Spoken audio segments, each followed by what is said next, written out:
ભાઈ તીખી પાણીપુરી બનાવજો, કાઈ નો ઘટો છે હો.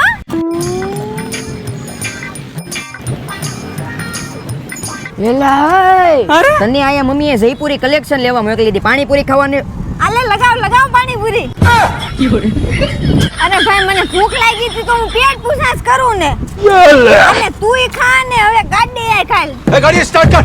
મારી પેટ પૂછા થઈ ગઈ, હવે મમ્મીનું કામ ચાલુ થાય. મારું નામ અંકિતા છે. અમે બે બેનું ઘરેથી જ મહાદેવ ફેશન નામથી બિઝનેસ ચલાવ્યા છીએ અને કઠોદરા ને પાસોદરા વાળી બહેનોને ખરીદી માટે દૂર જવાની જરૂર નથી, કારણ કે શોરૂમ ને ટક્કર મારે એવું જયપુરી કલેક્શન તમને અહીંયાથી જ મળી જશે. બેનો અહીંયા દિવાળીની જોરદાર ઓફર આવી ગઈ છે, જેમાં 1000 માં 3 કોટનના ટ્યુનિક, 1500 માં 2 કોટ સેટ અને માર્કેટમાં 1000 માં મળતી પેર તમને 1500 માં 2 મળી જાય 3 પીસ પેર. અને તમે પ્રસંગમાં પહેરો ને એવી હેવીમાં પેર 2500 માં 2 મળી જાય. તમે પ્રસંગમાં પહેરીને જાવ ને તો તમને બીજી બે બેનો પૂછે ક્યાંથી લાવ્યા. 3XL થી લઈને 6XL સુધીની સાઈઝમાં પણ મળશે. તમે ગુજરાતના કોઈ પણ ખૂણે રહેતા હો અને રીઝનેબલ ભાવમાં કલેક્શન તમારે જોતું હોય તો મહાદેવ ફેશન વાળા કુરિયર પણ કરી દેશે. કે મુલાકાત કરી લેજો મહાદેવ ફેશનની.